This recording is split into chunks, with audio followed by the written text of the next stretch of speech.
Back student और आज हम करने लगे अपना नेक्स्ट चैप्टर जो कि इलेक्ट्रोस्टैटिक्स यूनिट 13 फिजिक्स क्लास 10 और इसमें हम ये देखेंगे इलेक्ट्रोस्टैटिक का मतलब क्या हो रहा है कि हम इलेक्ट्रो मीन्स चार्जेस और स्टैटिक्स मीन रेस्ट, यानी कि हम चार्जेस को रेस्ट पे स्टडी करने वाले। क्लियर।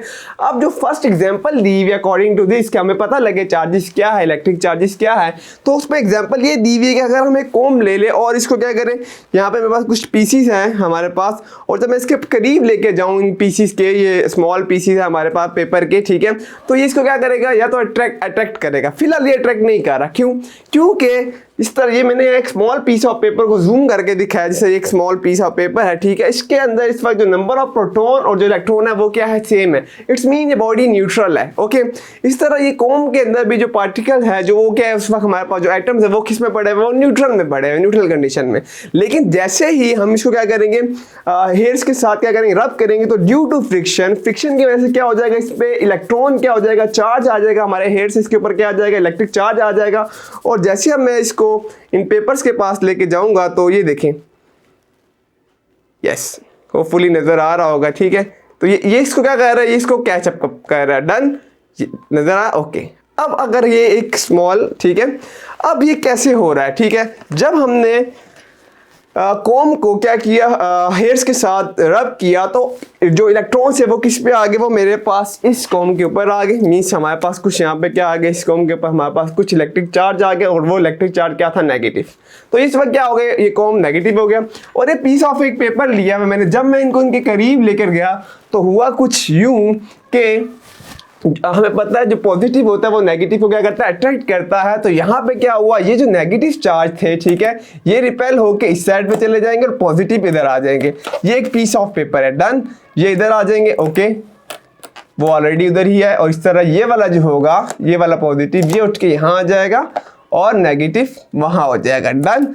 अब क्या होगा, पॉजिटिव नेगेटिव को क्या करेगा, अट्रैक्ट करेगा। इस वक्त यहाँ पे सारे नेगेटिव चार्ज आ गए मेरे पास। तो इस तरह ये पॉजिटिव क्या कर रहा है, ये भी एक हमारे पास वो था, चार्ज था और ये भी एक चार्ज था, इन दोनों के बीच में एक फोर्स लगी, ठीक है, इसको हम क्या बोलेंगे, इलेक्ट्रोस्टैटिक फोर्स हमारे पास बीच में आ गई। क्यों? क्योंकि ये वाला चार्ज इस चार्ज को क्या करने लगा, ये जो हमारे पास पॉजिटिव चार्ज था ये इसको अपनी तरफ क्या करेगा, खींचेगा। Is it clear? ओके, तो जब वो खींचा तो उसके साथ क्या आ गया, हमारे पास वो चिपक जाता है, डन, ओके। एक और हमें जो एग्जांपल दी हुई है वो ये दी हुई है कि बाद दफ़ा हम जब कारपेट पे चलते हैं तो क्या हो रहा है, देखो जब हम कारपेट पे चल रहे हैं तो हमारा जो पाँव नीचे वाला जो हिस्सा है, ठीक है, वो क्या हो रहा है, वो कारपेट के साथ रगड़ खा रहा है। अगेन फ्रिक्शन, जब फ्रिक्शन रगड़ खा रहा है तो जो कारपेट पे चार्जेस होंगे वो कहाँ आ जाएंगे, हमारे पाँव के ऊपर आ जाते हैं, बॉडी के ऊपर हमारी क्या चार्ज हो जाती है। और जब हम नॉब को पकड़ते हैं दरवाजे को खोलने के लिए तो हमें एकदम से इलेक्ट्रिक शॉक लग जाता है। वो इसलिए होता है क्योंकि हमारी बॉडी क्या हो जाती है, चार्ज हो जाती है और वो जो दूसरा नॉब पड़ा है मेटल का वो क्या है, वो न्यूट्रल है। तो जैसे हम उसको हाथ लगाते हैं तो वो हमारे चार्जेस क्या होते हैं, फ्लो होके किसकी तरफ चले जाते हैं, पॉजिटिव चार्जेस की तरफ चले जाते हैं, तो हमें हल्का सा शॉक महसूस हो जाता है। Is it clear? ओके। अब यहाँ पे हमने क्या देखा कि या तो हमारे पास क्या हो सकता है, अट्रैक्शन भी हो सकता है और रिपल्शन भी हो सकता है। मान लो अगर दोनों बॉडी हमारे पास नेगेटिव नेगेटिव चार्ज हो जाएगा तो ज़ाहिर सी बात है वो क्या हो जाएगा, वो आपस में रिपेल करेगा। इस वक्त तो एक बॉडी हमने न्यूट्रल ली थी और एक को हमने चार्ज किया था, डन, ओके। फिर क्या है हमारे पास, इसका इनर्शिया भी होता है। क्यों? अभी एटम बहुत स्मॉल है, तो ये बहुत स्मॉल है, इनका मास क्या है, इनका जो मास है वो भी क्या है, वो भी बहुत स्मॉल है। तो ईजिली मैंने इसको क्या किया, जब हेयर्स के साथ कोम को क्या किया, मैंने रब किया तो इजीली फ्रिक्शन की वजह से क्या हुआ, जो इलेक्ट्रॉन थे क्योंकि उनका मास बहुत ही क्या है हमारे पास, देखो यहाँ मैंने इसका मास लिखा भी हुआ है, ये रहा, ठीक है, बहुत कम मास है, ठीक है, तो वो इजीली क्या हो गया, उसके ऊपर शिफ्ट हो गया क्योंकि उसका इनर्शिया बहुत कम है। जो इनर्शिया क्या करता है, बॉडी को स्टेट ऑफ रेस्ट पे रखता है।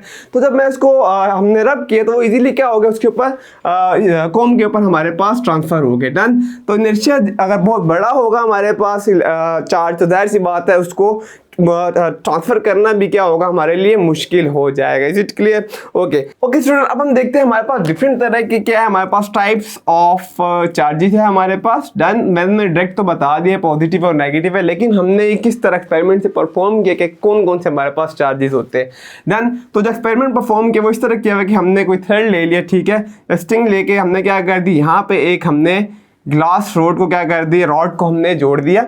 और अभी ये ग्लास रॉड क्या है, न्यूट्रल है। Neutral mean positive negative, positive negative, positive negative. हम क्या करेंगे, इसको सिल्क क्लॉथ से क्या करेंगे, रब करेंगे। और जब मैं इसको रब करूंगा जाहिर इस पर कोई ना कोई चार्ज आ जाएगा। हमें नहीं पता, हो सकता है पॉजिटिव चार्ज है या नेगेटिव चार्ज है। मैं लेट कर लेता हूँ वो क्या था, वो जिस पे चार्ज आ गया वो क्या है, वो पॉजिटिव आया। अब एक और भी हमने यहाँ पे क्या ले रहे हैं, ग्लास रॉड ले लिया। ये मैंने एक और ग्लास रॉड ले लिया और इसको भी मैं दोबारा से क्या करूँ, उसी सिल्क क्लॉथ से ही क्या कर रहा हूँ, मैं इसको अगेन रब कर रहा हूँ। तो सेम ही मीडियम है और सेम ही मैंने उस चीज़ से इसको रब किया, तो इस पर भी क्या आ जाएगा, एक पॉजिटिव चार्ज आ जाएगा।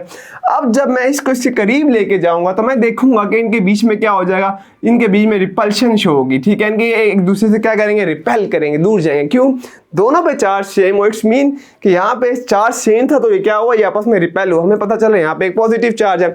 लेकिन अभी बात खत्म नहीं, हमने फिर एक और एक्सपेरिमेंट किया साथ ही, मतलब इसके साथ जो दूसरी चीज़ हुई है उसमें हमने क्या किया, अगेन हमने यहाँ पे एक रॉड ले लिया, डन।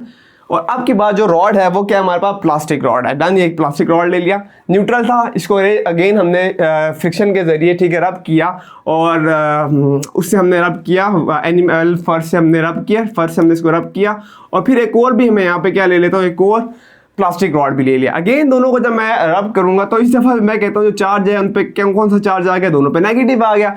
अगेन जब मैं इनको करीब लेके गया तो मैंने देखा दोबारा इनमें क्या हो रहा है, दोबारा रिपेल हो रहा है। ठीक है, इनके अंदर रिपेल्शन हो रही है। ओके, अब क्या करता हूँ मैं, अब मैंने ये किया कि ये जो हमारे पास जो प्लास्टिक का था रॉड और ये वाला ग्लास का रॉड था, अब मैं इनको आपस में करीब लेके आता हूँ। क्योंकि इस पे जो चार्ज था वो कौन सा हुआ हुआ है, वो हमारे पास पॉजिटिव चार्ज हुआ था यहाँ पे हमारे पास, डन। और अब ये जो रॉड लेके आ रहा हूँ ना मैं इसके पास, ये ग्लास थर्ड में हम क्या कह रहे हैं कि अब इसके पास जो मैं रॉड लेके आऊँगा ना, वो ये वाला रॉड ले आऊँगा, प्लास्टिक वाला, जिस पे इस पर कौन सा चार्ज था, नेगेटिव चार्ज था। अब मैं देखूंगा इन दोनों के बीच में क्या होगा, अट्रैक्शन होगा, डन। इनके एक दूसरे को क्या कर रहे हैं, अट्रैक्ट कर रहे हैं।